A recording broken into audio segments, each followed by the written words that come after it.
បនសមត្ថសាបកម្ពុជាលើកទី3នឹងរៀបចំឡើងនាថ្ងៃចុងសប្តាហ៍នេះនៅតំបន់សហគមន៍កំពង់ភ្លុកខេត្តសៀមរាបបនសមត្ថសាបកម្ពុជាលើកទី3នឹងត្រូវរៀបចំឡើងរយៈពេល2ថ្ងៃចាប់ពីថ្ងៃទី14ដល់ថ្ងៃទី15ខែមិថុនាឆ្នាំ2025នេះនៅតំបន់សហគមន៍កំពង់ភ្លុកស្រុកប្រាសាទបាគងខេត្តសៀមរាបក្នុងគោលបំណងដើម្បីដឹងគុណទន្លេសាបដោយចលនាមហាជនឲ្យចូលរួមថែរក្សាអនាម័យបរិស្ថានការពារសុខភាពបឹងទន្លេសាបដោយត្រូវផ្លាស់ប្ដូរទម្លាប់រស់នៅស្អាតឆាប់បោះសំរាមគ្រប់ប្រភេទចូលទៅក្នុងទឹកបឹងទន្លេសាបពិសេសសំរាមផ្លាស្ទិក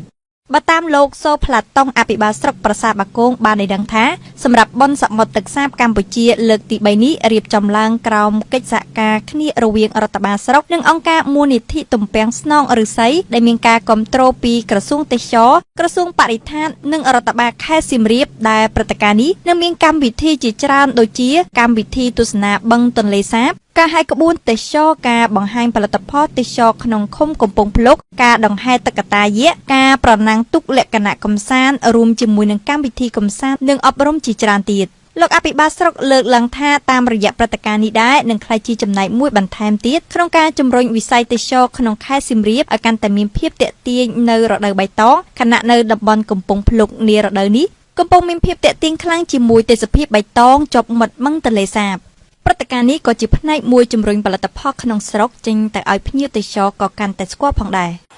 បាទយោងតាមប្រសាសន៍របស់សម្ដេចបវរធិបតីរបស់យើងលោកថា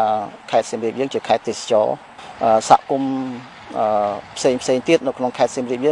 យើងគួរបង្កើតនៅព្រឹត្តិការណ៍នានាដើម្បីមានការតាក់ទាញផ្សព្វផ្សាយបានច្រើនអញ្ចឹងទេយើងរៀបចំព្រឹត្តិការណ៍ឡើងហើយសង្ឃឹមថានឹងមានភ្ញៀវជាតិអន្តរជាតិចូលរួមច្រើនខ្ញុំសំណូមពរឲ្យ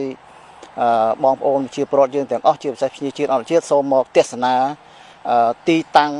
កំពង់ភ្លុករបស់យើងសហគមន៍របស់យើងដែលជាអ្នករៀបចំផ្ទាល់ហើយមានសក្តានុពលច្រើនដែលអ្នកផ្សេងអត់ទាន់បានដឹងទេប៉ុន្តែឥឡូវនេះគឺសូមឲ្យមកទស្សនា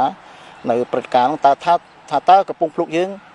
មានអីខ្លះបាទហើយខ្ញុំក៏សំណូមពរឲ្យសហគមន៍ផ្សេងទៀតនៅតាមបឹងទន្លេសាបនេះធ្វើយ៉ាងណា